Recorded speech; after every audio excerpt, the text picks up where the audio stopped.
চট্টগ্রামের জলাবদ্ধতা দীর্ঘদিনের পুরনো একটি বিষয়। তবুও মাননীয় প্রধানমন্ত্রী হয়তো এই সম্পর্কে কিছু বলতে চান।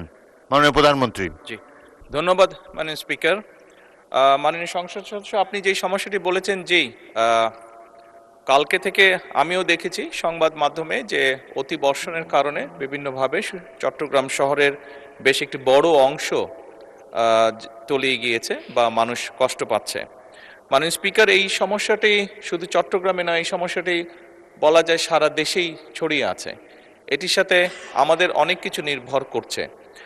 ঢাকা শহরে এরকম অনেকগুলো বিষয় আছে যেখানে একটু বৃষ্টিতেই পানি বন্ধ হয়ে যাচ্ছে, আটকে যাচ্ছে, জলাবদ্ধতা তৈরি হচ্ছে।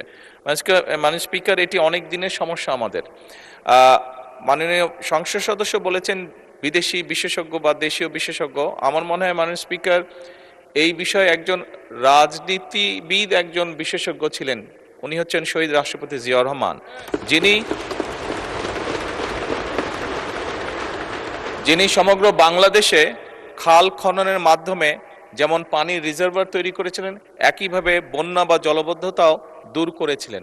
এবং মাননীয় স্পিকার, আমাদেরকে ঠিক একই কাজে আবার ফিরে যেতে হবে। বর্তমান সরকার কর্মসূচিটি নিয়েছে, খাল খনন কর্মসূচি। সারা দেশে এটি করা সম্ভব, সারা দেশে আমরা এই কাজটিও শুরু করেছি। শহর অঞ্চলগুলোতে যেটি সমস্যা হচ্ছে মাননীয় স্পিকার, বিভিন্ন যেই লেকগুলো আছে শহরের ভিতরে বা যেই ড্রেনগুলো, বড় নালাগুলো আছে, খালগুলো আছে, এইগুলো আমরা বিভিন্ন জিনিস ব্যবহার করি, যেমন প্লাস্টিক বোতল, পলিথিন ছাড়াও বিভিন্ন জিনিস যেগুলো ব্যবহার করে আমরা যারা বসবাস করছি, তারা অসচেতনভাবে এইগুলো দিয়ে আমরা এই খাল বিলগুলোকে বন্ধ করে দিচ্ছি।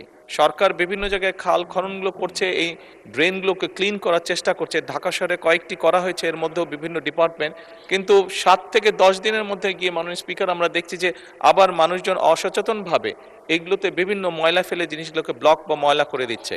এখানে ঢাকা 12 সাইফুল ইসলাম সাহেব আছে, সাইফুল আলম মাননীয় সংসদ আছেন, ওনার এলাকাও এই সমস্যাটি আছে। কয়েকদিন আগে উনি আলাপ করছিলেন আমার সাথে এই বিষয়টি। আমি অন্যান্য এলাকাও যারা সংসদ সদস্য আছেন তাদের সাথে আলাপ করেছি। এটি একটি বিরাট সমস্যা মাননীয় স্পিকার। আমি মনে করি সরকার যে উদ্যোগ নেবে, অবশ্যই নিচ্ছে, আরও নেবে। একই সাথে এখানে সকল যারা সংসদ সদস্য উপস্থিত আছেন, আপনার সকলের কাছে আমার একটি বিনীত অনুরোধ থাকবে, আসুন আমরা জনগণের সচেতনতা বৃদ্ধি করি। সচেতনতা বৃদ্ধি করার মাধ্যমে কিন্তু এই সমস্যাটা অনেকাংশে কমিয়ে আনা সম্ভব হবে।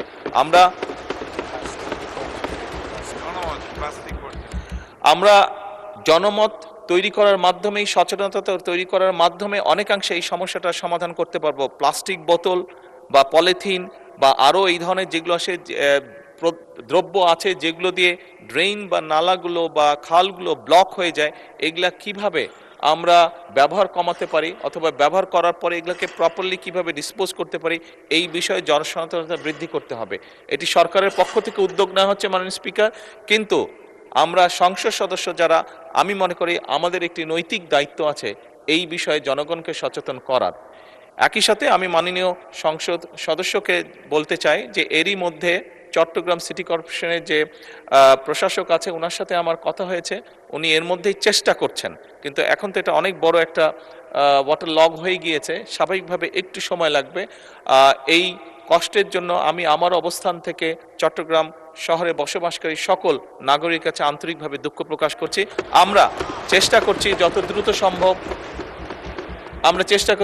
দ্রুত সম্ভব এই সমস্যাটা থেকে মানুষকে বের করে নিয়ে আসা যায়। মাননীয় স্পিকার, ধন্যবাদ।